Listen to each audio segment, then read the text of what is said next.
So I have about just coming up to 3 minutes past 6, so I don't want to delay people's evenings too much. So firstly, welcome.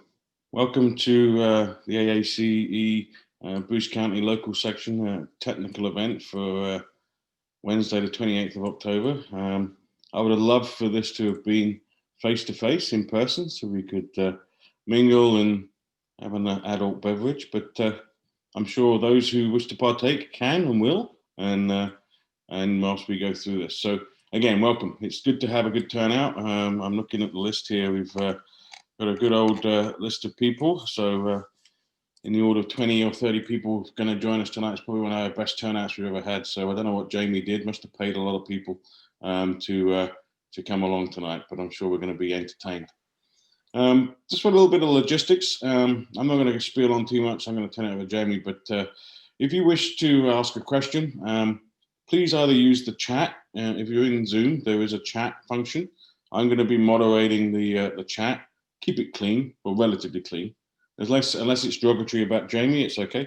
And then I will intervene and help facilitate those questions. The other way you can use the reactions on the control you have by putting a thumb up or a smiley face or something, and then I'll notice you. I would encourage you, and it helps. I know it helps the presenter to turn your video on, just so you can see a bit of eye contact, and rather than talking to a screen. I'm sure Jamie's used to that, but if you want to please turn your cameras on, it'll make life a little bit easier for everybody when we're going through the presentation. And at minimum, if you can just turn it on when you're asking a question, so we can have some facial recognition of who the person is. So again, welcome. Are there any questions about how this is going to work? I'm going to test you now. You're all going to do a thumbs up. There we go. Thumbs up. They're virtual or realistic. Excellent. Look at that. People sticking thumbs up. Excellent. So I should be you should be able to see the presentation. It should be the first slide, which is "Every Project is a Snowflake" by Jamie Cawood, and that's the opening slide. Thumbs up from everybody. I can see that you should all be able to see the presentation. Just to note, I am recording this so we can keep it for posterity and critique it afterwards and provide feedback. But I am recording this, so if anyone has any problem with that, then let me know. I'm not going to change it, but you can let me know. So on that note, thank you, and I'm going to turn it over to the mighty Jamie Cawood. Welcome, Jamie. Yeah, thanks, Rob. Can you guys hear me okay? All right, good, thumbs up. Thanks again. So if you just go to the next slide, sorry, 2 slides in. So I wanted to thank everyone for your time. Thank Rob and Alex for inviting me to speak to you guys today. The why of this for me, when I put this slideshow together, was, Rob had asked me to put some slides together just to give you some insight to my perspective on leading large projects. I have more than just nuclear experience, as we'll get to here in a bit. And so really when I frame these and how I approach large projects, I think most people on the call know that I'm the PM with Kurt Ursher and a couple of folks on the turbine controls upgrade and a couple of the smaller projects, but that's the why here. And again, thanks for your time this evening to hear me out. So as far as the agenda, we'll go through some introductions, again, which I think is key to kind of showing the different industries I've been involved in, different jobs I've had, and why I approach projects the way I do. We'll cover a safety moment because it's not really obligatory, but it's crucial to any project, any discussion. And it's an interesting one for sure. And then as far as that, we'll get into leadership accountability, some project management philosophies, and a different view on the risk bow tie, and then wrap up in questions. Next slide, please, Rob. Okay, so I want to start out with family, because to me, that's the most important thing. I know everyone says that, and it's true. We come to work every day, and we support our teams every day because we've got a family, and we've got to pay bills and pay rent and car payments, etc. So it starts there with me. Proud dad of 3 kids. Liam is 18, Emma is 15, and Lily's 12. My wife and I have been married 23 years this coming June, so just past 22 years. Met her when I was 19, and I've been very blessed to have a great little family. They are all homeschooled, so we'll leave that judgment to everyone. And so this transition to COVID-19 for us has been fairly seamless. Off to the right there, you can see that's just across the road from my front yard. So we spend a lot of time on the water in the summers here. I've got a little 22-foot sailboat that we take out almost daily and do trips with, and you can see my 2 kids are on paddle boards there. So that's really kind of when I'm not at work, that's where I am, and it's only about 15 minutes from site. So pretty much those are my hobbies: spending time with my kids, spending time on the water.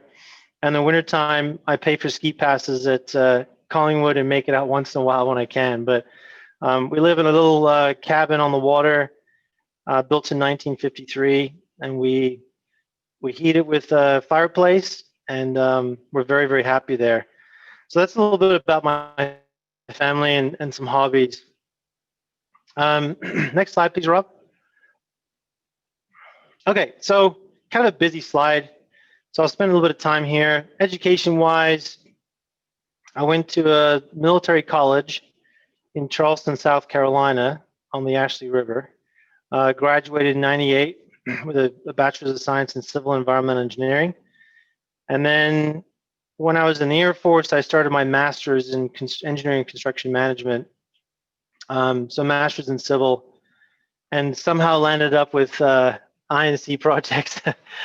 but really, and we'll get into this later as far as fundamentals, I think it helps me manage INC projects, not being an electrical guy, not having an electrical engineering degree, because I really leave the heavy technical stuff to the experts. It's not that I don't understand it, or it's not that I don't take the time to learn the controls upgrades, but it's not where I come from, right? Where I come from is the management side of it things. So I think that actually helps you manage INC projects, believe it or not. As far as careers, right out of university, I was commissioned in the Air Force, and I went to Naval Flight School. Actually, I cross-trained with the Navy in Pensacola, which is a really nice place to be. On the beach, nice weather, great place to fly. So I did training there, and then cross-trained in the Air Force in the T-38 in Columbus, Mississippi, and then I went to the F-15E schoolhouse in Goldsboro, North Carolina, which is right near Wilmington. Spent some time there, and then got my first pick, which is one of the benefits of working really hard, and I got to spend 4 years in Alaska flying the F-15E. At that point, became systems officer. So just imagine Goose without the ejection scenario. So spent a lot of time, 8 years in the backseat of the F-15, running weapon systems. And then my last couple of years, when I came back to North Carolina to the schoolhouse, spent 3 years teaching pilots how to fly that airplane, which is, I know it looks small in the picture, but it's literally the size of a tennis court. So it's a large aircraft.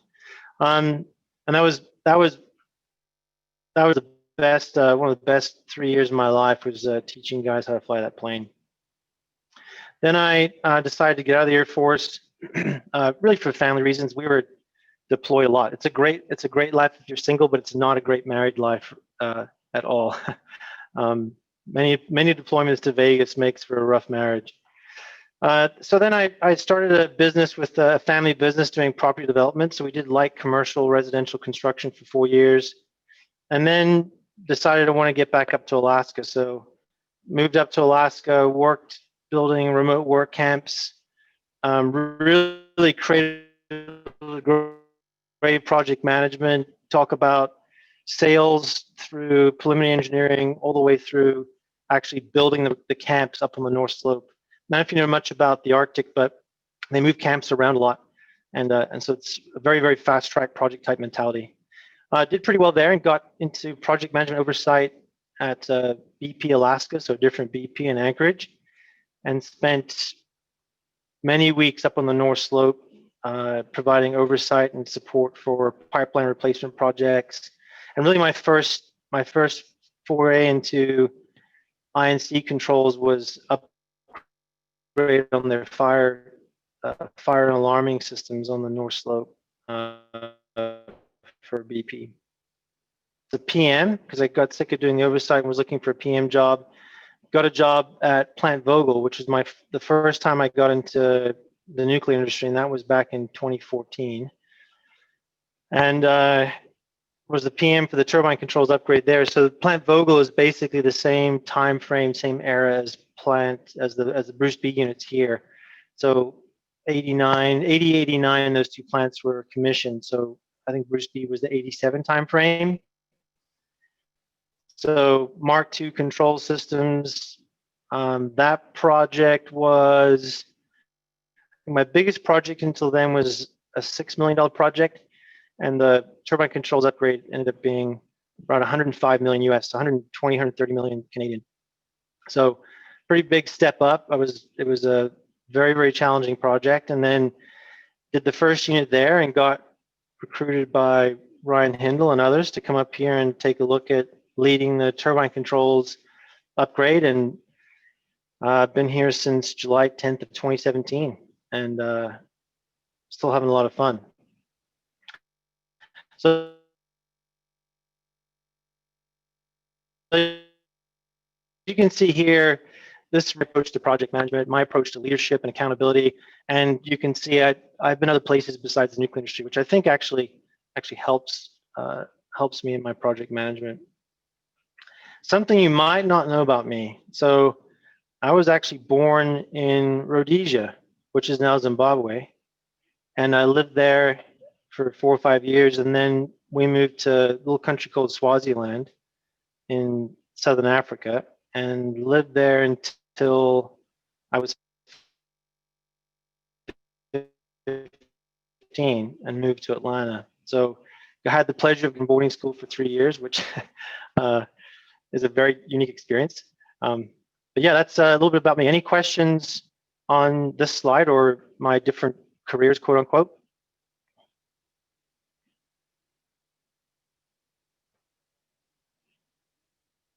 Okay, next slide, Rob.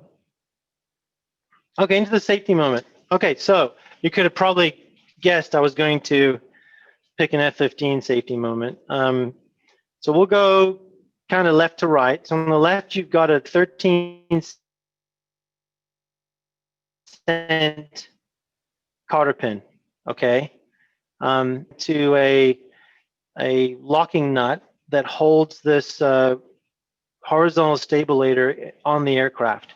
And so horizontal stabilator, I don't know if you know much about airplanes, but airplanes use ailerons typically to roll left or right, and then rudders to yaw. And when you have a high-performance aircraft like an F-15, they typically come with the stabilators. And so that whole flight control surface at the back you see circled in red actually moves up and down. It doesn't have a tab on it that moves. And it's about 6 feet long and it's probably about 6 foot by 6 foot essentially in a triangle, right? So the base and the arm of that flight control surface is huge. It's a barn door essentially. And it moves, and they move independently. So you can move them both in the same direction, make the airplane go up and down, or they can move in opposite directions and actually roll the aircraft. It's a very key element of the flight control system. And that red arrow points to the actuator, the hydraulic actuator, 3000 PSI actuator that actually manipulates that flight control surface. And that cotter pin holds that locking nut in place that keeps that attached, okay? The other thing that's important to note on an F-15 is that control surface is hydraulically actuated by the control stick, but there's also an automatic flight control system that's a fly-by-wire system that augments the controls, so you can get much finer control and you can do tuning, other things, other reasons. So pretty sophisticated flight control system. And that flight control system will compensate during any kind of battle damage in combat. And in fact, you can look it up on YouTube. An F-15 collided with an A4 and actually had its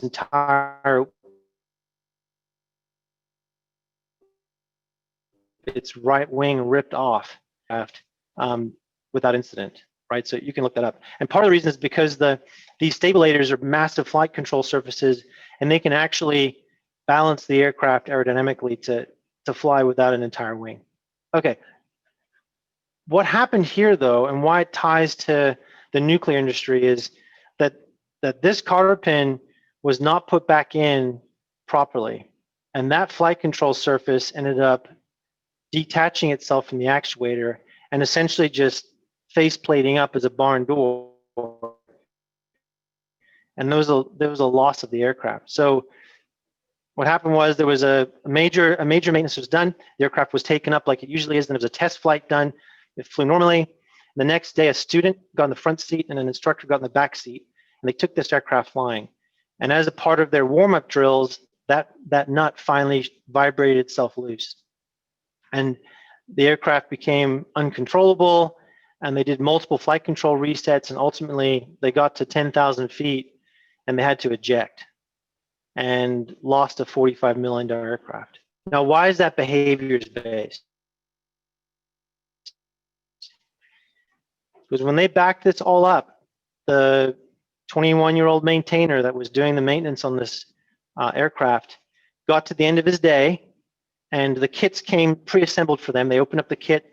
It had everything has its slot in like that soft foam material inside a toolbox.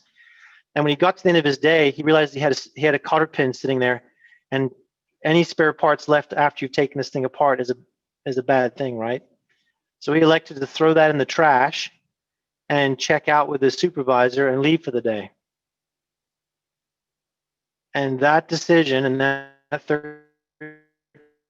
13-cent piece ultimately led to 2 people potentially losing their lives and the loss of the $45 million aircraft. So I'll get into behaviors here as part of leadership and accountability, but you could take this scenario and transplant it into any of the projects that we do and see how those behaviors and high standards and a questioning attitude, and you can go through, we could probably spend 2 hours talking about this, but all of those tie back to nuclear safety, and you can see in other industries and other careers, it rings true, right? Any questions on that? Did that make sense?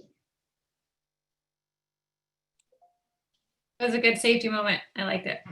No questions? Good, okay. Good, Jamie. Yeah, it was good. Okay, thanks, Alex.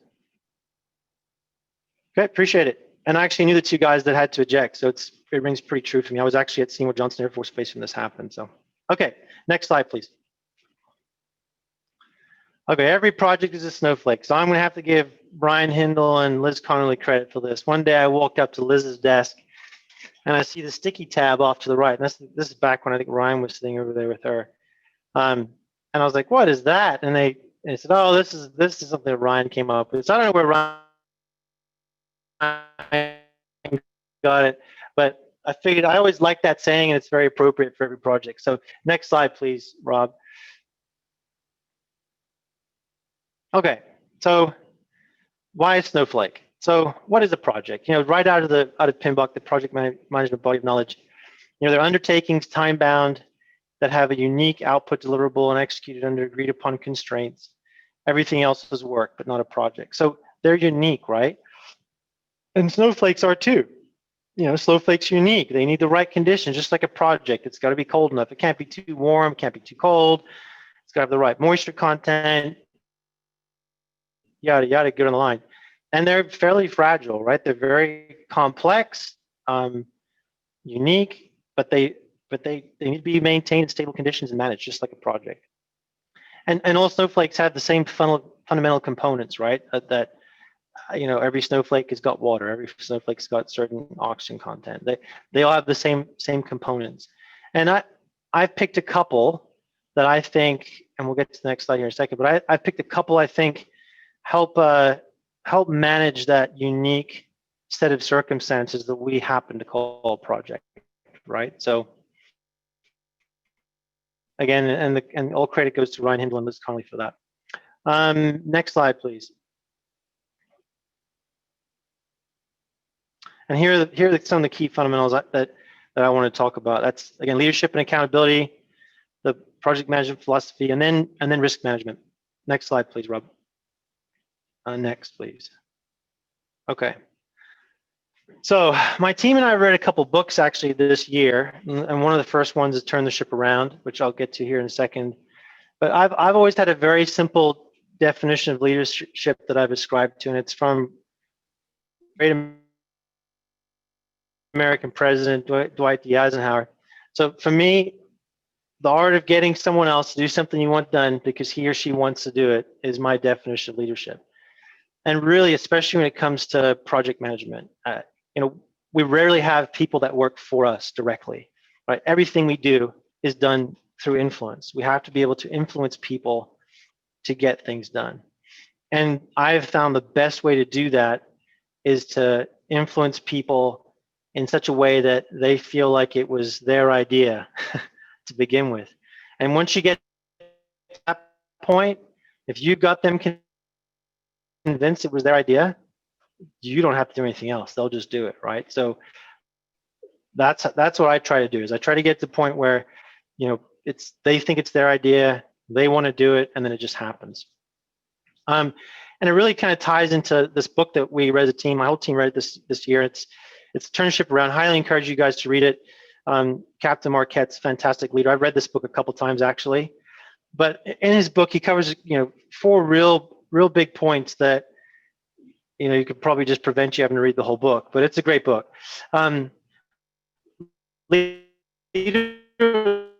Leader is his model, not leader follower.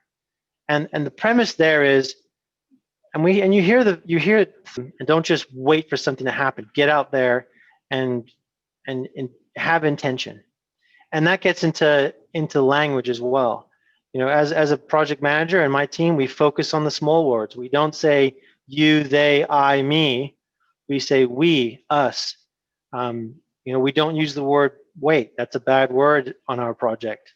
We anticipate, we expect, we pursue. We don't use the word hope. Hope is a non-nuclear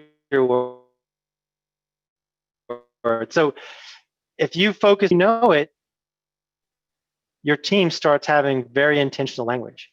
And once you work that out, you start encouraging your team to say, hey, I think people come to you, I think I might do this.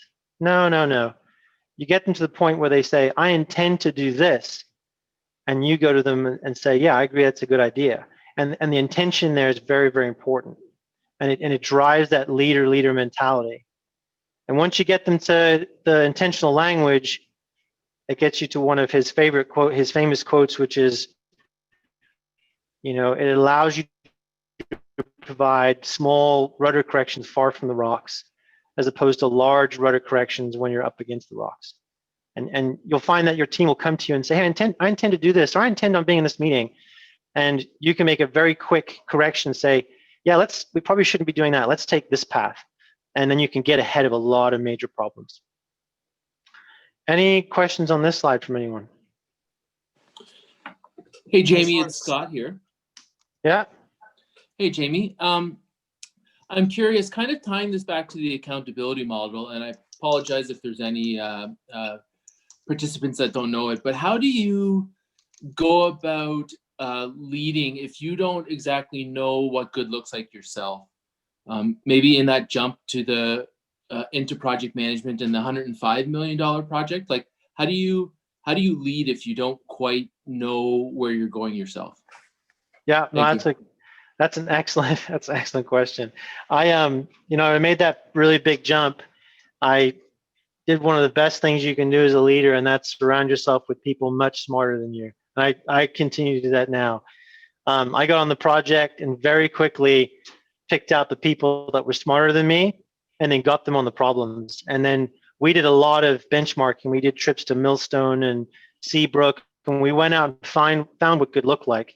But I think the big key there is to find people that are smarter than you and just keep them around. And it was a very rough first 6 months for a lot of reasons at Vogel. But that's the ticket right there, I think, is get good benchmarking and then just find some really smart people you can trust and keep them close. Yeah, Good Jamie, it's question. Ryan. I just want Yeah. to agree with you also. That's a really good book. It's really, really quite helpful and insightful, and it's just a real change in language can really go a long way in empowering people to get into the I intend to versus, can I do this, right? And Yeah. means they think it through. They think through why they want to do it. They can also articulate it. So it's a really good book. Yeah, and it directly ties to our accountability model in a lot of ways. And there's several examples in there where he made sure he was clear about the expectations and you could basically take that book and fill out our accountability worksheet that we have at Bruce Power and be successful, right? Okay, great. Thanks for the questions. Next slide, please, Rob. Another great book is the Oz Principle, which we've also read this year as a team. I've read it several times. Highly encourage people to get that book.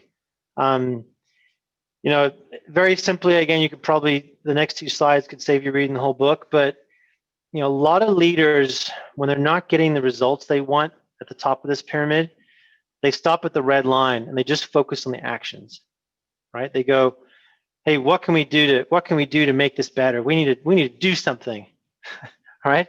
But in my experience and it's a very important distinction here.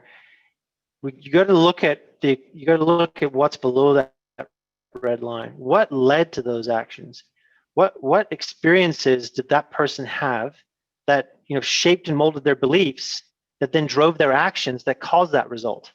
And so everything has to be about that experience. That's where you have to spend the majority of your time as a leader, is in those experiences. What experience are you creating when you walk past someone when they don't have their face mask on? Or what experience are you creating when you walk down the hallway and there's a piece of trash on the floor and you don't pick it up? Well, maybe not in COVID-19 time, but you get my point. What experience are you creating when you walk past a work group and they're not being safe? They're not wearing their harness. They don't have their controlled work. They don't have their boundaries and barricades up. The experience is obvious. Now they believe that that's the standard. Then their actions are what? Predictable at that point, right? So leadership to me starts with the experience, and it's not just the experiences of showing up to a meeting on time as a leader, or managing the meeting and make sure it stays on track as I look at my watch. But that's the experience you're providing for your team, and then that drives their beliefs. And so my point here with this slide is get the book and read it. 1, 2, focus on the experiences with your team, and then the rest will just kind of build from there. Any questions on this slide?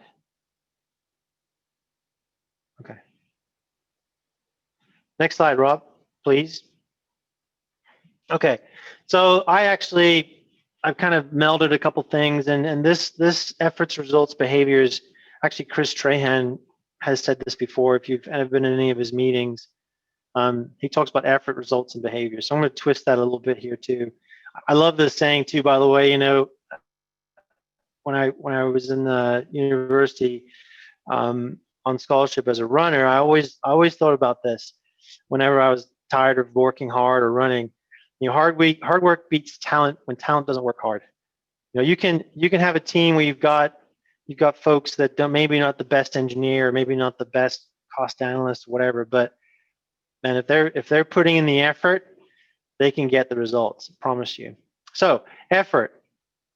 You can't get accountability with all three of these. So you have to work hard, but it can't be all thrust in a vector, right? You can't have someone on the team that's just, the analogy is running in place. Yeah, you're going to get fit. You're going to lose weight potentially and get a sweat going, but you're not going to get anywhere.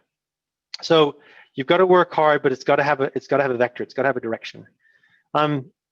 Working hard is nothing without results, but those results have to be clearly defined. And I think everyone's had the accountability training here. They have to be smart expectations that are measurable, achievable, realistic, timely, the whole deal, right? You've got to be able to set those out. And then behaviors, to me, again, like I said, is the most important thing for accountability. In 6 to 9 weeks, or a project that's going to go on for 6 to 9 years. you've got to have your eye on the long game, because you may finish that 6 to 9 week project, but guess what? You've got the next project coming. And if you just go all stick and no carrot with your stakeholders, you're not going to be successful in that next small project, right? So you've got to keep the eye on the long game. You've got to focus on building those relationship behaviors to be successful and drive accountability. And then again, having those interactions will allow you to make those small rudder corrections far from the rocks, as opposed to being up against them when it just won't matter and the ship's gonna wreck, right? Okay. Next slide, please. And then to kind of wrap this section up, again, back to the Oz principle. Has anyone, maybe just by show of hands or something, who has seen this before? Maybe just do a reaction or something on there.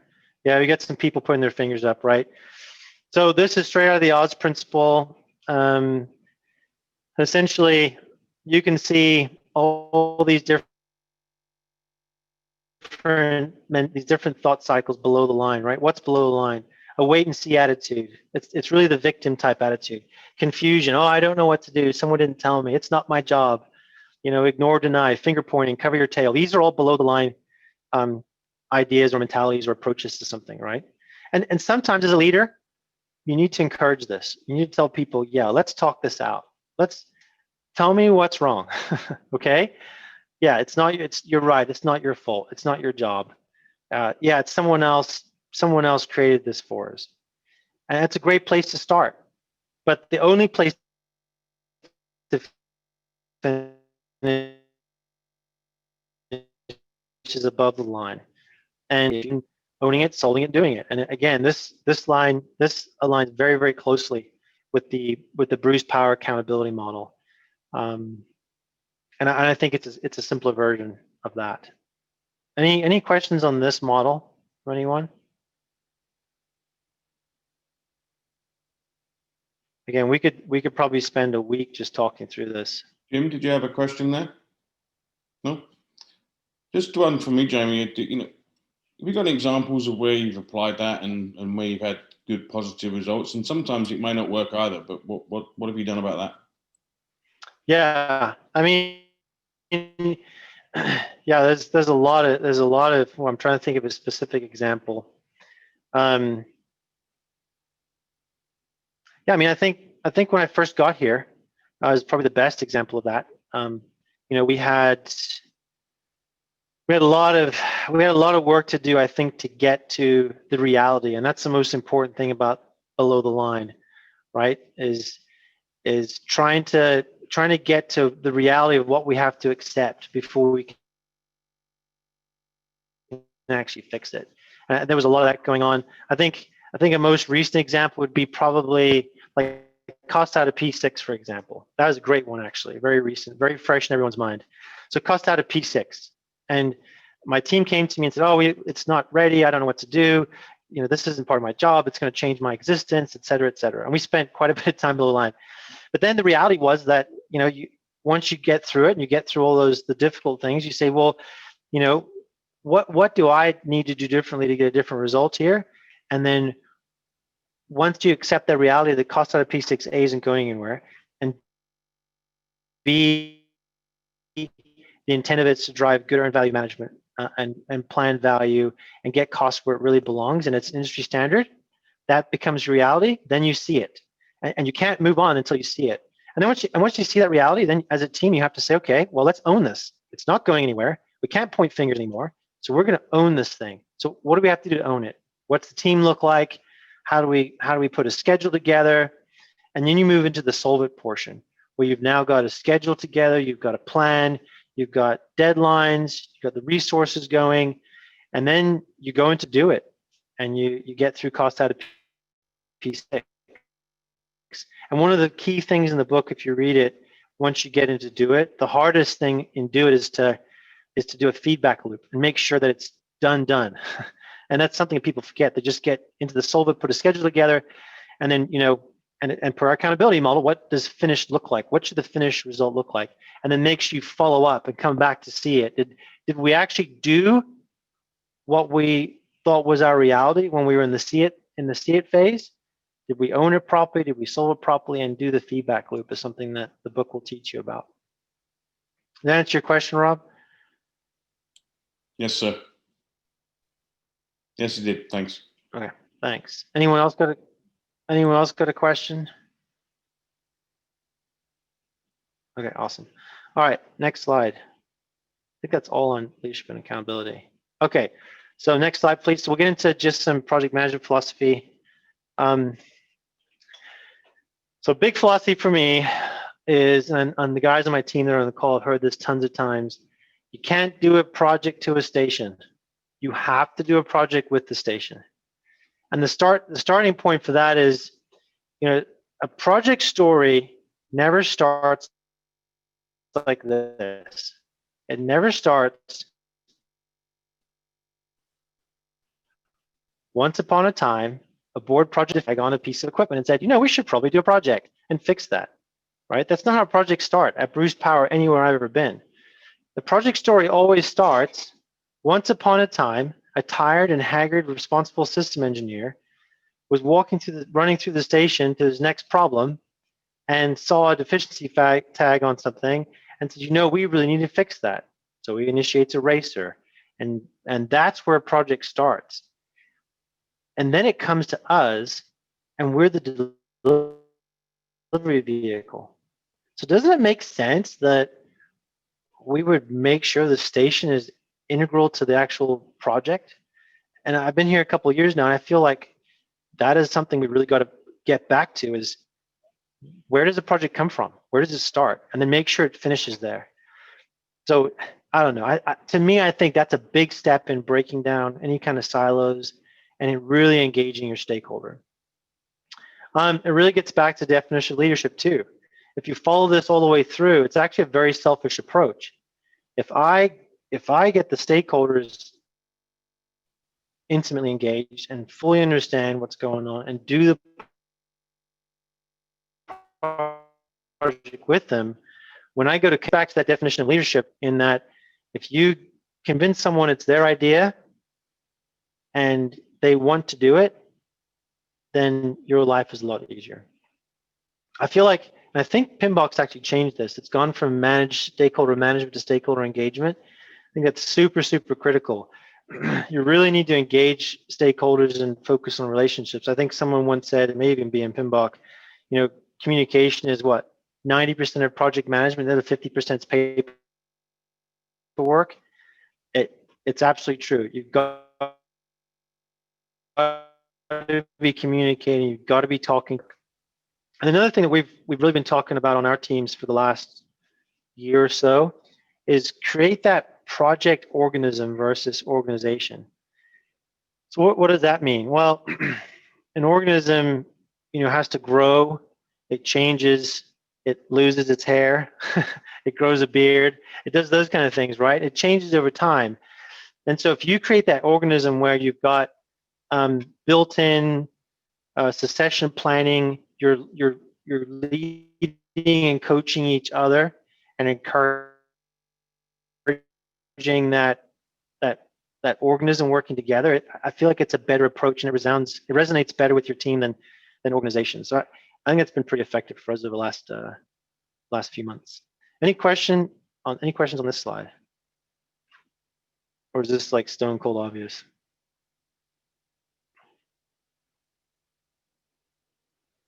Okay, next slide. Okay, so I just got a little bit of an analogy for kind of project philosophy. And I don't know, I think, Michael Phelps has made some poor life choices after his success. I encourage you to just go and pick out one of his races. I don't know, an Olympic race, a World Series, a World Championship race, whatever. And just watch him through the race. So from the time before he gets on the blocks to when he finishes.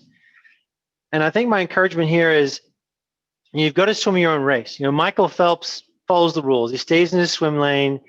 Besides and he looks at thinking outside of the box too. And he was one of the first guys to swim with the fish suits. If you remember the swimsuits with the fish scales. to go faster and stay within the rules, but challenge how you do things. And if you watch him getting ready for race, he's laser focused, right? He sees the competitors, but he's focused on what he's doing next, and he plans ahead. And if you look at that picture there on the left, and you try to get in his head, he's planning out. He's looking ahead. He's thinking about the race. He's thinking about his turns. He's thinking about his kicks. He's thinking about all his training and everything that got him ready. And as a project team and as a project manager, you really need to be doing that. Like, focus on your project and avoid distractions. Think about the procedures and the rules you have to follow, but then put a plan in place and then focus on executing it. And then the middle picture is just classic Michael Phelps. Everyone else, you see the guy in the background there watching him. But if you ever watch Michael Phelps swim a race, he goes in the water and he just looks at the black line. He doesn't look around at what everyone else is doing. He doesn't think, well, what is that project doing and how are they doing that? And I've found there's some benefit in getting lessons learned from other projects, sure, but not looking at other projects for your benchmark on what performance is or what excellence looks like. Focus on what you have to do. Focus on that plan. Look at the black line. Stay on the schedule, right? Build the plan, work the plan. And if you watch Phelps, that's what he does. He gets in the water, he's laser focused on the schedule, and he's going. He's going and he's doing his project. And then when he finishes a race, you watch him. He doesn't look around at what place he comes in. He looks straight up at the scoreboard. And if you watch his eyes, he's not even looking for his name at the top of the board. He's looking for world record every single time. He's looking for world record because that's what excellence looks like, right? That as a project team, that's what we need to do. I tell my guys all the time. They've probably known this. They've heard this story before. Like, we only care about world records. If someone else comes first, when we look at their name, and that's the guy to beat, right? So for me, this is a really good analogy on driving your project team and driving performance and driving towards excellence. When people come to you and say, well, we're doing more than we have to, and the other projects aren't doing that, I bring up this analogy. I bring up the Michael Phelps analogy. So I don't know, maybe it's a tool for you guys to use in other projects.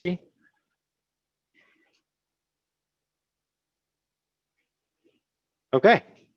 Hey, sorry, Jamie. Scott ahead. here. I got a question for you. Sure. Obviously, a schedule, a level 5 schedule, is the ultimate plan. But to get there, there's a lot of steps in between. Do you have any tools, or do you use any tools, or do you just, do you have strategy documents, or how do you, as you're going through and developing to get to that schedule, what do you produce along the way?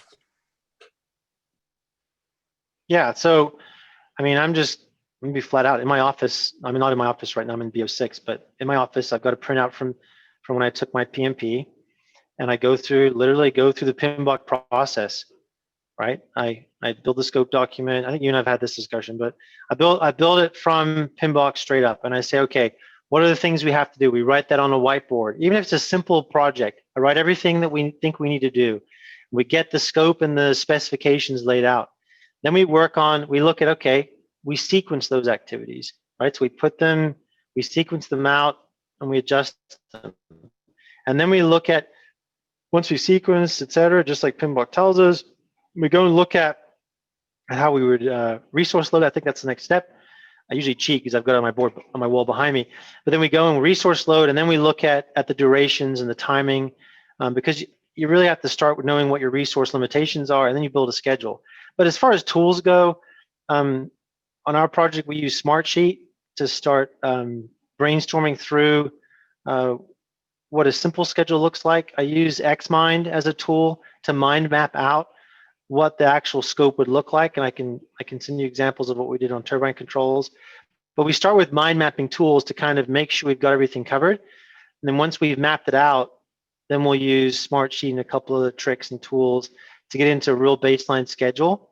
And then once we've done that, we work with our P6 schedule to get in P6.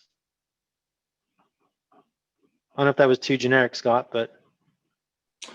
Yeah, I'm comfortable with a lot of those project management tools. I guess my my line of question was more on like the technical side. Like, how do you know that the solution you're implementing is kind of the best solution? And how do you go about kind of putting that on paper so that as you're going around and talking with your stakeholders and engaging them, that they all see it kind of the same way? Yeah, and again, I hate to just throw a pinball at you, but it's the very, very critical first steps in a project charter, identify stakeholders. That is super critical. When we did Rob will recall this, we did that PHT vibration monitoring project. Like same thing. We didn't have a technology. We just knew we had to go do vibration monitoring, right? So we got a basic one-page charter and scope document together. We went and got operations stakeholders. I surrounded myself again with smarter people than me, which is very easy around here. A lot of smart operations guys, a lot of smart engineering folks. Get them in a room and start putting options on the table. And then use some of those tools I think I've showed you in Visio. Just put a cartoon together. Remember, we talked about that I think a couple weeks ago. Put a cartoon, put it on a whiteboard. Just draw it up like with crayons if you have to on a piece of paper, and put the goes, the to's and froms. What's the goes insies and the goes outsies? We know we have to get from the PHT vibration pump stool bowl like up to the control room. And okay, so let's start there. Let's get a crayon out and say, here's the pump bowl, here's the control room. What's in between, right? Like, are we talking fiber network? Are we talking, copper cables? Those are the fundamental tools I use to get the stakeholders to an answer. And then you just got to make some decisions. I have a really cheesy saying, dinner, decision, done, my 3 favorite Ds, but you just got to make a decision at some point. And a lot of the times indecision is a decision. If you choose not to decide, you've decided, right? So yeah, sometimes you just got to make a gut call, and then you got to have the courage to go back and say that maybe that wasn't the right decision and change it. But at some point, you just got to get the minivan down the road. Yeah, that was great. Thank you, Jamie. And you're right. We have spoke of the Visio before, and I have implemented it with even the rudimentary Visio that I put together with some success. So thank you. Yeah, I think in a nutshell, it's just where you going from and to. I've talked about this analogy before as a project manager. You're a truck driver, essentially. You're a delivery vehicle. You're the delivery guy. And so you got to get the stakeholders together before you drive down the road. And what do you do before you do a road trip? You and your wife are going somewhere, right? There's lots of ways to get down to Florida to go to the beach. Which way you're going, you just kind of map it out. But then when you leave on the trip, you change your mind and you go different directions, but you always have a plan, right? So that analogy works pretty well too. Okay, any other questions on this? Okay, looking at time. I think we're pretty good. Rob, am I doing okay? Okay, risk management. So another fundamental element here. If you could just change the slide, Rob. Thanks. So I'm going to go into my silly bunny rabbits and polar bears. But the main point here, if you don't hear anything else about this risk management thing, is you got to find a way with your team to make risk real. Okay, it can't just be a twice a month meeting, or once a week meeting with Vlad and go through ARM, right? That's not real risk. ARM is a tool we use to track and qualify and quantify the risk, right? It's not risk management. So I really feel like you have to qualify and quantify every issue that comes up in a meeting, and then talk about people on your team in that way. So when someone brings up an issue, say, okay, you've qualified, you have an issue, let's quantify it now. Like, what is it? How do you quantify that? What's the worst that can happen? What steps are we putting in place to stop this from happening? And if it's an issue now, how do we mitigate the consequences to that? And if you work that with your team, I found that to be pretty successful. So I learned this a long time ago and we'll get into the bow tie here in a second, but on a project, you're going to have risks. And the analogy is no one's going to go to the zoo if there's no polar bears, right? It's not worth doing. The project's probably not worth doing if there's no major risks. Like if it's just bunny rabbits and Billy go to the zoo, little Johnny and little Sue aren't going to want to go to the zoo. It's just not worth doing. Probably not even a project. It's probably just a maintenance activity. Probably just work, right? So your project's going to have polar bears, but not all risks are polar bears. Everyone gets in there like, oh my gosh, the sky's falling and everything's a polar bear. No, most risks are just bunny rabbits, but there's still risks, right? You still have to put the bunny rabbits in a cage. The other thing too is if you've got polar bears in your project, the best way to deal with a polar bear, if you have to have it at the zoo, is to put it in this big steel cage with no windows. And yes, there's a polar bear at the zoo, but no one's going to come to your zoo. It's just going to be really boring, right? They're just not going to show up. So you've got to, and again, the analogy there is you can't throw unlimited money at risks. You're gonna have to deal with them, and you're gonna have to plan for them, and you're gonna have to put something in place so that you don't spend $1 bazillion to get rid of your risks. Now, in the nuclear world, if there's a risk with the reactor, you're gonna build a big steel cage around it. I'm not saying that, but as a project manager, it's that balancing act. What's the risk? What's the risk reward? What's too far with the risk? Okay, next slide. I think this is pretty standard, right? Everyone's seen the bow tie. You've got the calls on the left. You've got your defense controls to stop the Swiss cheese. The Swiss cheese effect, I think everyone's heard of that too. But top event is you have something happen. The polar bear gets out of the cage, which we'll get to in a second, right? Now, every risk, whether it's a bunny rabbit or a polar bear, you put mitigations in place so that you stop those consequences from happening or minimize the impact of those consequences. Pretty standard, right? Next slide, please, Rob. But to make it real, let's say the polar bear gets out. That's our main event. And that's actual photograph from the Tokyo Zoo. They did a drill for a polar bear escape. So it's a real thing. It's not something I just made up. People plan for this risk, okay? And this is a very committed actor in a polar bear suit chasing down some of the workers at the Tokyo Zoo. So what's the cause? And I'm sorry about the slide there. It's kind of hidden behind the local section. But the cause here could be, polar bear smells something yummy. So he wants to get out of the cage. The cause, polar bear can swim, right? Or the polar bears are strong, or whatever else that would have a polar bear escape. So, you have to look at that risk and go, okay, yeah, it's a big scary risk, and here are the things, here are its capabilities, here's the possible causes. So how are we blocking the holes in the Swiss cheese? Well, we're gonna create separation, and we're gonna put barriers in place. We're gonna build a strong cage, and we're going to, maybe put big walls of plexiglass so he doesn't ever smell anything yummy, like, little Johnny and little Sue's hot dog or whatever, right? Or little Johnny and little Sue, maybe in a polar bear's case. But let's say we do all of that and the polar bear still escapes. He still gets out. Or, we have a valve failure. We have some issue, right? So now we have to make sure we've got something in place. So the separation that we provides escape time. And we've put efficient egress paths in for people to get out of the polar bear's way quickly.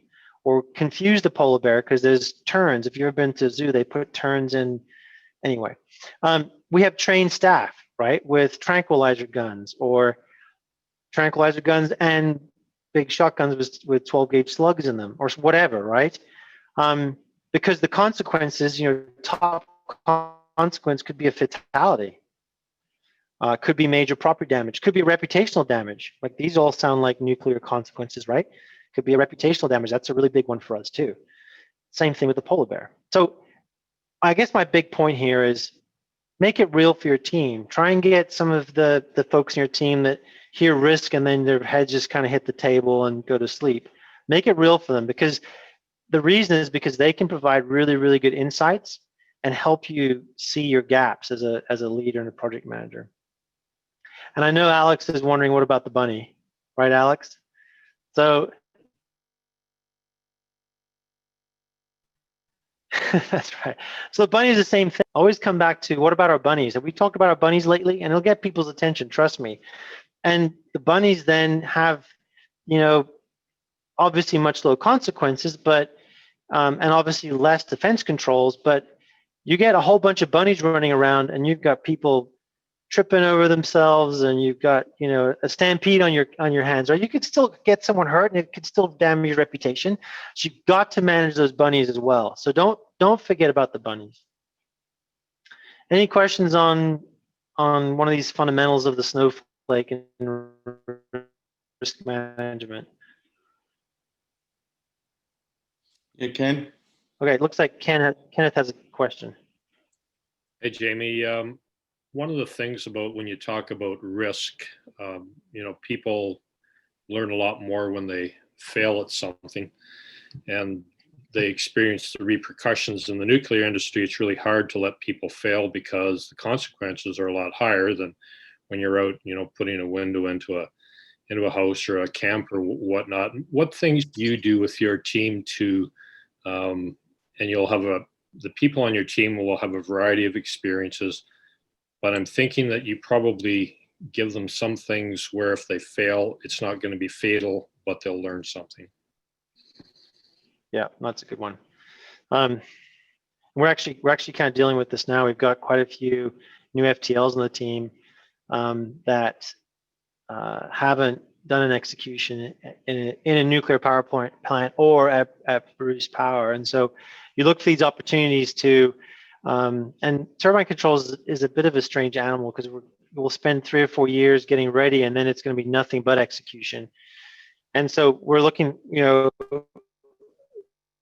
Robin actually talked about this a couple of years ago. He gave us the PHT project, which we're able to stay fresh on. We're getting ready to go into Alpha 2111, and Brian and I, you know, led that pretty much exclusively in the last couple. And now we've got some new FTLs and a new PM. They're going to help prep for the execution and go through the execution. So and it's a good INC project, and we have the Bentley Nevada set on our turbine controls project, but a good opportunity, like you said, to make some mistakes on a project that really won't impact critical path. And, you know, if we have to go back in and adjust a probe, it won't be a very serious consequence. So I think it's a good opportunity. If you don't have the opportunity, then look at potentially, you know, putting your team period, like work with project managers, work with program managers, and say, hey, you know, we're not going to be in execution for a while. Can I trade resources and then bring that person back onto the team after the execution gets done? So there are opportunities here to do that, to maybe stretch yourself a little bit, do some extra work, but then also take members of your team and get them onto other smaller projects that offer that low impact opportunity to fail. Because I agree with you, it's good to fail. And, you know, on our team, we get the FTLs to kind of stretch themselves a bit and prepare scope documents and prepare for a phase gate review, or even lead a phase gate review and just have the PM there.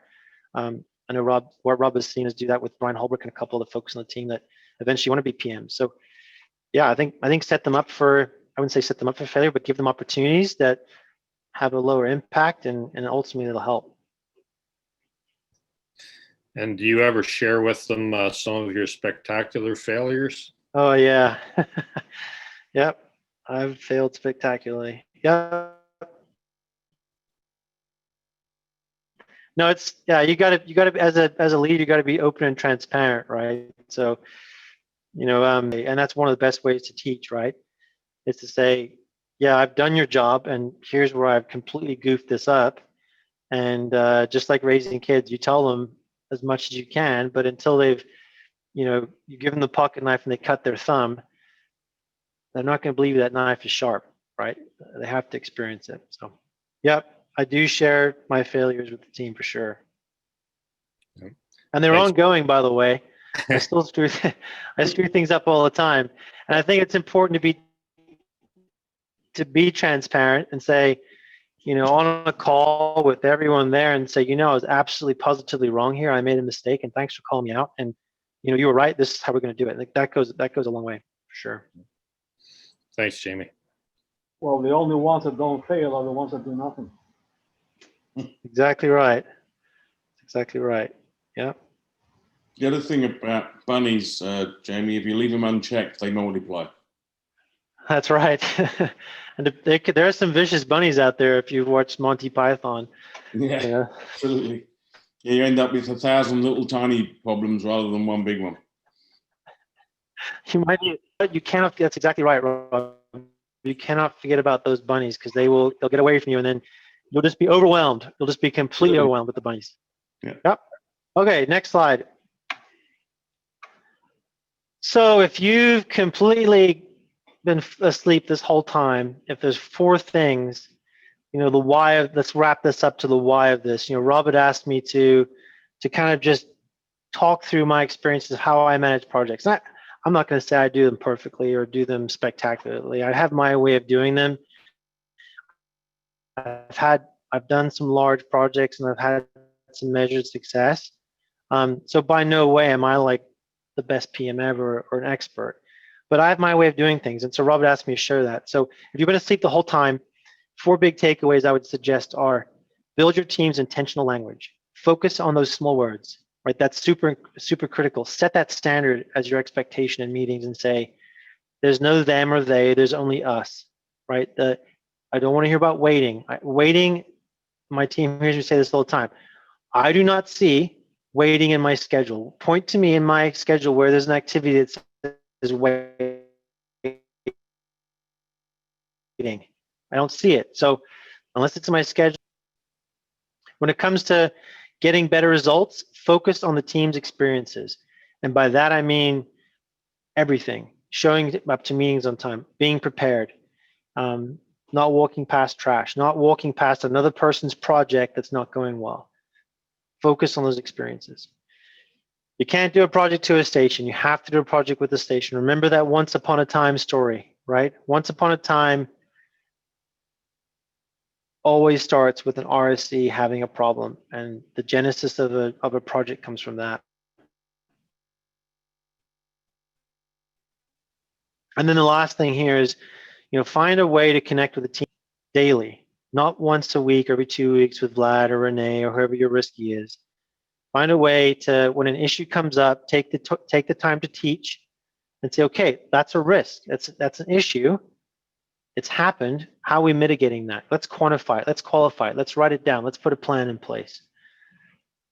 And that's really all I had, Rob. If we want to open up for questions,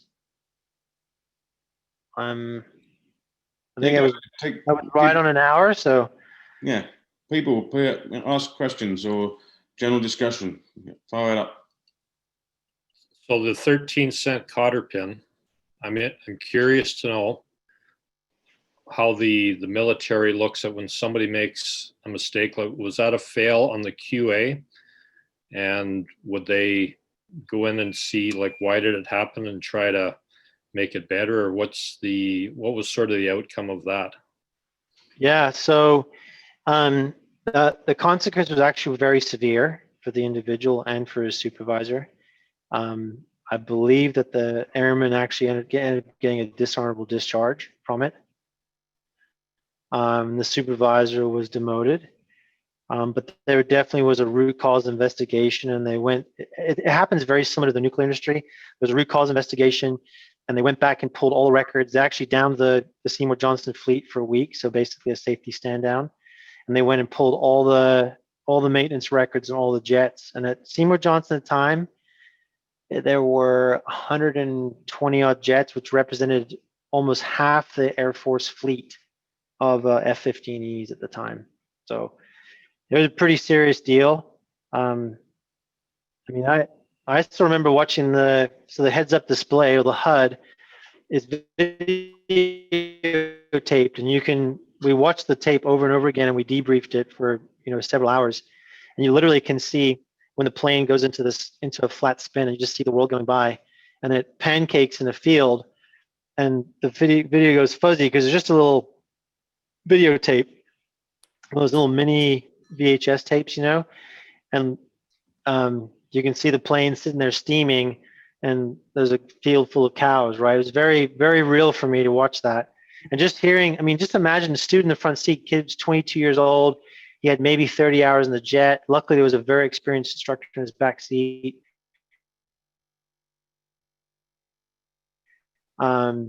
and he at 20,000 feet, he recovered the aircraft 3 times, and at 10,000 feet, they were out of options, right? So it was a very serious deal. It was an Air Force-wide investigation, and because it was an aircraft, the National Transport and Safety Bureau gets involved as well. So it was a pretty big deal.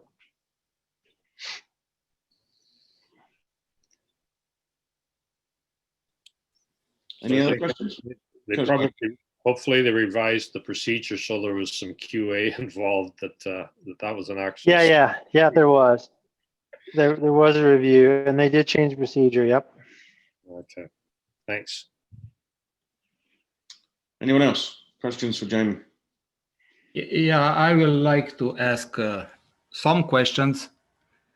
From your experience, do you think we have enough procedures, too many procedures? Can they be improved? Or does this amount of procedures that we follow, is it optimum, is on the curve of optimum spot, or is overkill, or is not enough? That's a good question. You've probably heard the saying, it's very easy to make something complicated, but very difficult to make it simple. And in my experience, I think every organization once in a while probably needs to go like me on a weight loss program.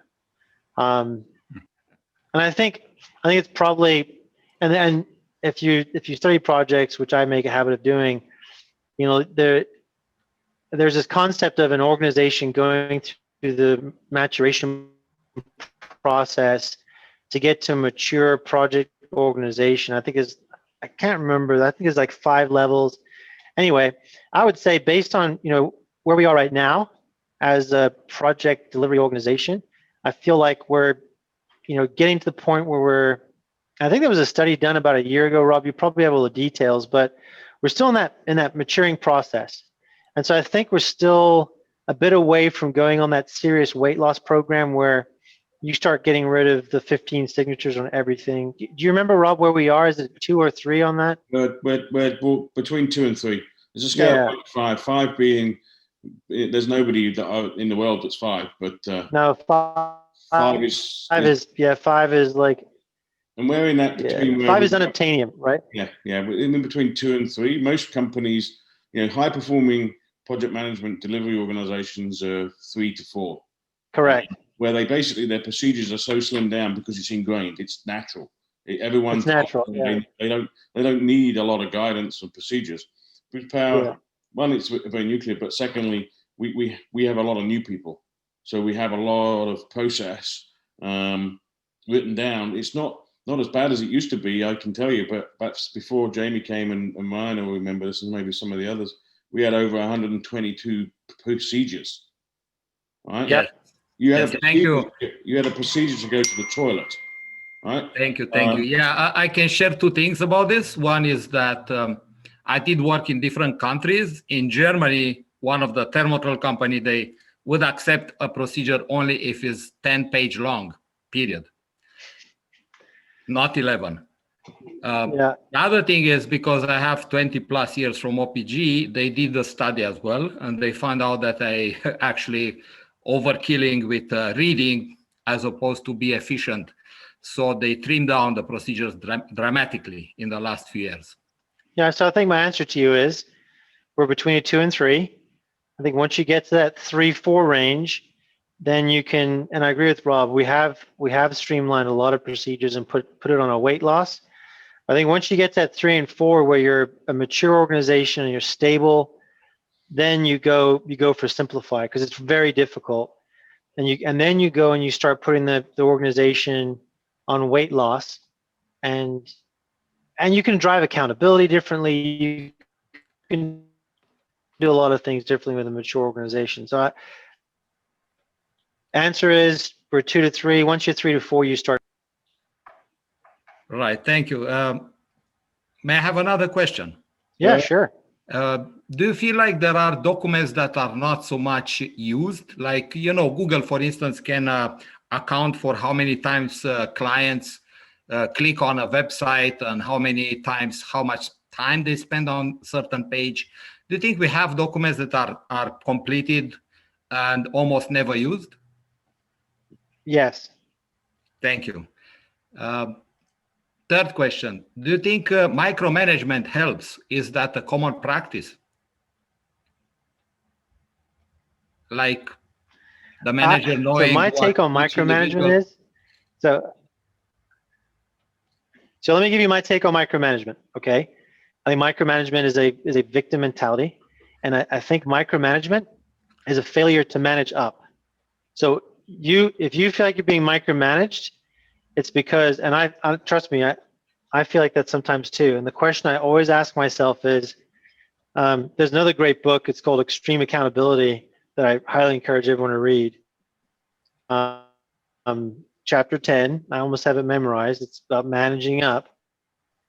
And essentially, when you start feeling like you're being micromanaged, where it's more reports, more PowerPoints, more emails, et cetera, you have to ask yourself the question, what am I not doing to help my leader stop micromanaging me? So what am I not doing? You have to point it back at yourself and say, what am I not doing to help my manager be successful? Because I promise you, when you find that, the micromanagement goes away. They leave you alone. And so whenever I feel micromanaged, I always look at myself and go, what am I failing? Yeah, is the level of trust and the confidence. What's the reality I need to see? Yeah, that's right. That's all it is. Micromanagement is a state of mind. Yes. That's correct. Question 4. Do you think sometimes some of the projects are presented in a very rosy light? So with a very positive start of a very tight schedule that actually almost everybody can see that is not, the case and is not realistic, just for the sake of presenting something that some leaders may want to hear, but is not really what is in the ground.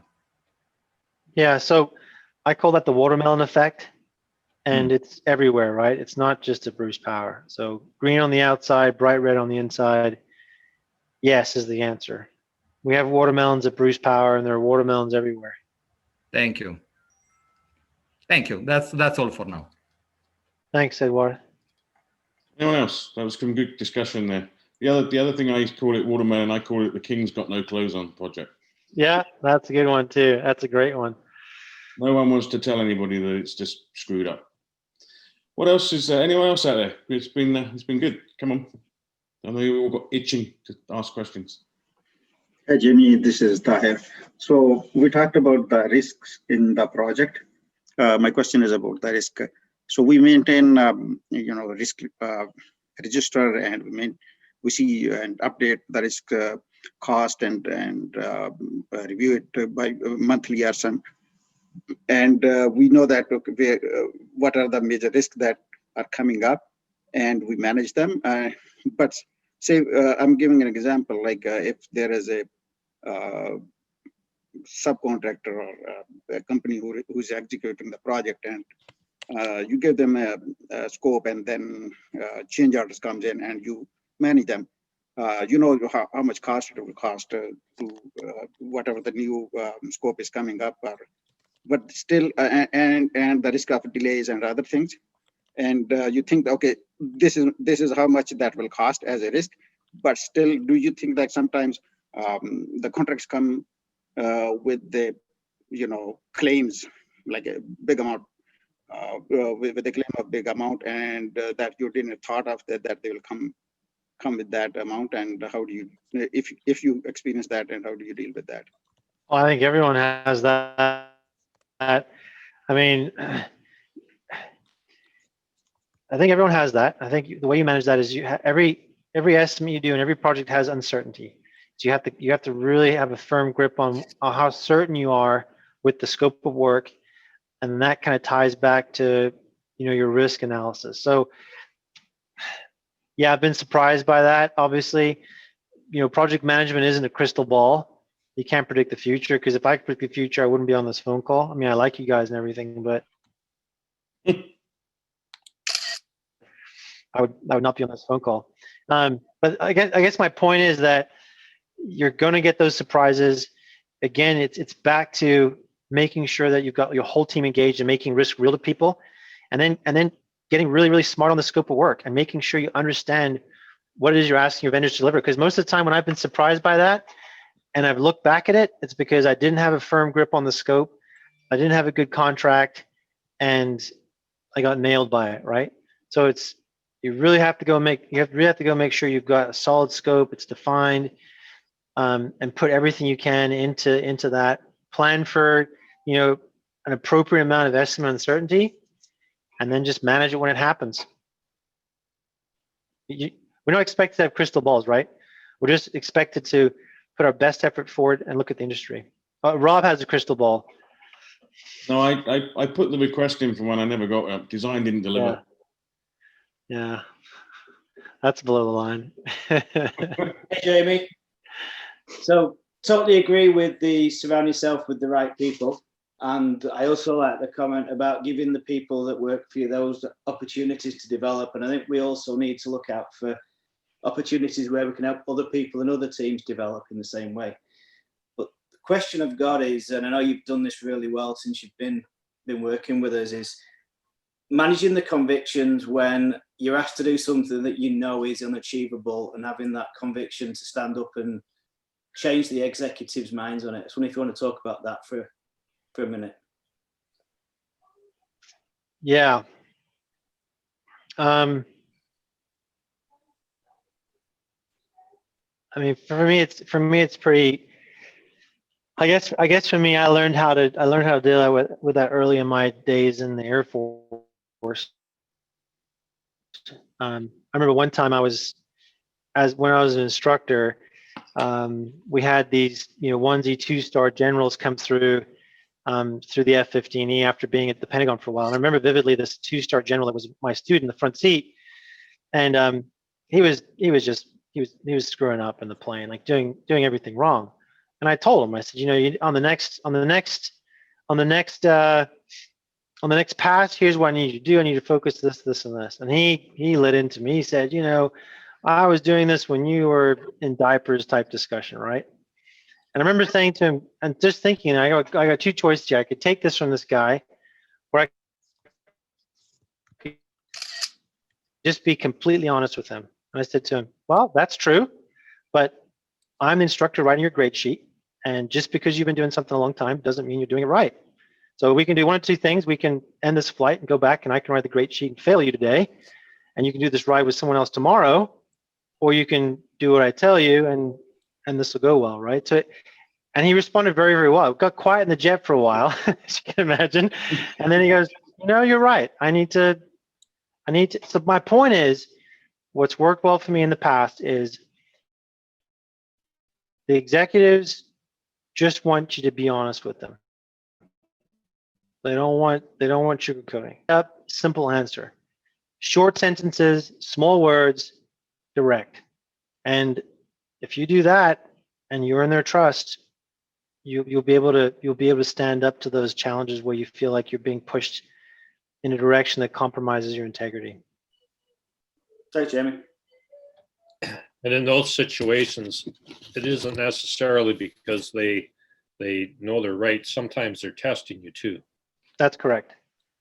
A lot of the time, that's what it is. They're testing to see what your answer is going to be. Hey, Jamie. Jamie, go ahead. Hey, Fawn. Hey, so I have a quick one. So we talked a little bit earlier about, the organizational change we were kind of touching on when you talk about, groups in that storming phase. I feel like we have hit that storming phase and we have a lot of new people coming in, as a lot of people have already mentioned. So my question for you is, when you have new people coming in who haven't seen the progress that's been made so far, and they're coming into that kind of storming effect where we're going through the changes and we're getting to the other side of them, it can be a little defeating. So how do you lead your team through that? How would you suggest for people who are leading people in this kind of condition, and you're kind of making them the promise that, we've come a really far way. I know you didn't see the front end of it, but we're almost at the other side of the storm. How do you keep them going? What kind of tactics do you use to keep them pushing through and getting to the other side? Yeah, that's a good one. So what is the form, storm, norm, perform discussion? Yeah. So, I mean, I think really it comes back to the focusing on those experiences with them, and then encouraging, meetings where you start below the line. Get them on the therapy couch, get them talking, right? And get them to go below the line and get to the root of what's actually aggravating them, and then help them get to the see it, and help them to see the reality. And once you do that, I think it gets much easier. And again, having those direct, honest discussions with them about where this all fits in the bigger picture. It's very difficult for people to do their job when they don't see a vision, they don't see the end, when they don't see what the end result is, right? Absolutely. Do you have any? Oh. Go ahead. Oh. Cutting out there. Go ahead, Fawn. Yeah, go ahead. Sorry. I was going to say, do you have any specific examples? I know that you've probably, you've had a long career, you've got a lot of experience in different places.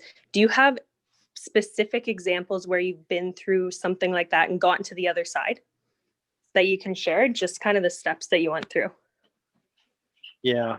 I think there's obviously little ones like when we did the WBS thing last year and cost out of P6 and little cases like that. But the biggest one for me was when I basically filmed the role of the site project lead, and I'd done some project management on small projects, static cooling water replacement projects, things like that, PM'd those. But I was in a room with folks that had been on turbine controls for about a year together, and the PM literally just got up and walked out of the room, and he ended up actually taking like 4 to 6 weeks off of. He had I wouldn't say a mental breakdown, but he didn't want to come back to work 4 to 6 weeks, whatever you call that. And so we basically had to, and the reason he did that was because he realized this was in October and it was a March outage, and we hadn't pulled the first strand of 140,000 feet of cable. We hadn't even started online execution. It was just going to be a mess, right? And so we had to basically go to the company and rebuild an entire team. So we had to form basically from nothing. And then in the process of forming, going to the storming process, some of these guys have been on the team for a year or two, and they were completely beat down because we had to go and have some really hard conversations with executives about delaying the outage a full 18 months. And it was a total beatdown session for 4 to 5 months. And what I kept focusing on was the vision. Give people vision. Show them a way out. Show them the light at the end of the tunnel. And you just got to be super convincing. And you just got to be bought in 100% that you're going to be successful. And that worked well for me. I mean, it wasn't pretty. We got there and it was a successful project, but it was that vision, just continuing to remind people the importance of the project, and be able to quickly, within 2 or 3 minutes, lay out a path to success. Hey guys, we're focused on this. I know it's tough, but here's what's next. And then we're going to do this, and we're going to do this. And it'll change a little bit along the way, but here's the ultimate vision. Here's what we're delivering. And here's why it's important to the company. And I've found that to be very, very important. That's awesome. Yeah, the roadmap, that's definitely near and dear to everybody's heart right now. So that's great. Thanks for that, Jamie. Yep, no problem. Thanks, Vaughan. Anybody else? I just have one question for the audience and the participants. Can you, if you have camera facility, can you turn it on? I want to take a screenshot so we can have it for posterity or posteriors, whatever you want. And then just admitting mistakes. Kurt texted me and said the book is extreme ownership, not extreme accountability. So I got that wrong. I apologize. Thanks, Kurt. So it's extreme ownership. It's a fantastic book.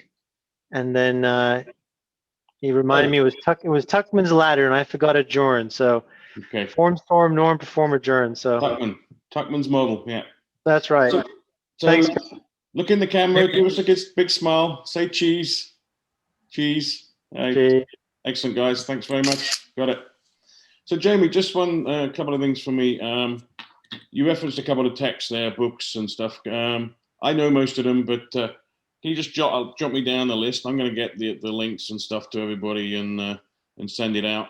The other thing I'm going to do is, as I said, I'm recording this. I'm going to do a bit of video editing later this evening, and I'll upload it to YouTube. Not publicly. I'll make it a private link so that I'll send it out to everybody if you're okay with that, so that they can watch this. We had a couple of people join late. There's some technical challenges, so we'll make sure they get that. But I have a couple of things. Like, obviously, you made a decision in your career to change, right? And have you ever regretted it? Yeah, I mean, I was 9 years old and I wanted to fly F-15s, and I worked really, really hard and was able to get into the jet. And it was a very, very tough choice. But again, I started the presentation with family, and after missing several anniversaries and we started having children and missing birthdays, I needed to make a change. Right. And I don't regret the change. Do I miss my old job, my old office? Every day. Absolutely. Every single day I miss the challenge. I miss the competitive environment. I mean, you don't get into the F-15 unless you graduate top of your class. There's only 200 or so. So it's a very, very small group of people. I still stay in touch with a lot of them. In fact, I was on a phone call with one of my buddies, did my last ride with him. And he's in Switzerland, and he's the director of in Roche. It's a big pharmaceutical company. But we still stay in touch, right? So I'll always have that. I'll always have the experience. No one can ever take that away from me, which is what helped me walk away from it. But yeah, and sometimes you gotta make change. I mean, I changed to come up here, and I've never been afraid of that. I've always been very interested in new opportunities, right? So. Thanks, Jamie. Yep. I know that it's sometimes difficult to make those decisions, especially moving away from your home country and stuff like that. So I understand. So it's very important that you make them for the right reasons. Do you still fly now? Do you still have a license, or do you not? My biennial's expired, but I still have my pilot's license. I haven't flown in probably, I don't know, 6 or 7 years. Right. I just don't have time. I know you don't have time. And the world's not made for 3 kids either, right? Like, if I want to go flying, the kids are going to want to come with me, and I have to rent a 5-seater or something. Yeah. Okay. Yeah. No, my rule always was if I couldn't afford or have the time to fly at least 2 or 3 times a month, that was my cutoff, that I wouldn't be safe, because it's like just getting in a car and driving, right? You've got to have that familiarity and competence and confidence to fly. And so I always promised myself, if I wasn't able to commit to flying 3 or 4 times a month, that I just wouldn't do it. And I'll come back to it. You got to stay current. You got to stay current. That's correct. Any other questions for Jamie?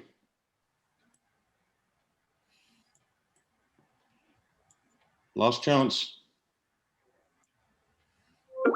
Okay. I'm not going anywhere. I'm not retiring or anything. You guys can come find me. And I was going to say, Jamie's. We're it's a privilege to have Jamie working with us. I remember meeting him in the boardroom at BO6 3.5 years ago, and having a chat about coming to work for Boost Power. And definitely it was great to have you on board.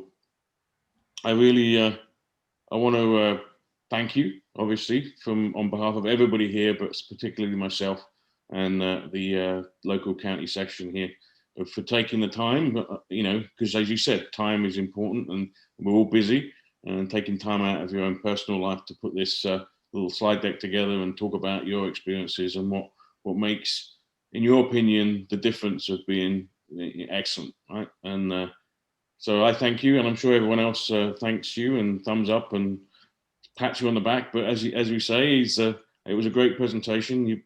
Normally we give you a gift, so here's a virtual hug, right? And and we'll have that beer at some point when we get out of this difficult situation we're in with the global pandemic. So thank you, Jamie. Yep. I'm going to Thank everyone for your time. Yeah, no worries. Good. And I'm going to close up the technical session here. We have another one, just to make people aware. We have another one coming on the. Oh, someone help me here. Is it the 22nd of November or 28th? That's Gary Rose. He's the director at Darlington Refurbishment. So he's going to come and talk to us about his experiences of doing refurbishment at Darlington. And we also have a joint session with Toronto and Florida sections that same week. So we're going to double header in November. So 19th of November. Yeah, and so the double header is going to be good too. So and we're doing some looking into December. We're going to have a bit of a social evening, probably a little bit of a trivia night and virtual beverage drinking. So we'll keep an eye out for those. We also have a certified estimating professional course being delivered at the end of November as well. That's out there. So if you want to get certified as an estimator, then please register for that. And that's all being done in-house by our local section here. So looking forward to 2021, and we're going to have plenty more events and exciting things to come. Hopefully we'll be able to get together and do face-to-face at some point, but I'm not holding my breath for the first half of next year. Anyway, thanks very much. I appreciate that. And please, I was going to say have a safe drive home, but you're already there. So, thanks, Jamie. Stay safe. Thanks, everyone. Have a good evening. Thanks, Jamie. Thank you, Jamie. Thanks, Thank you. Jamie.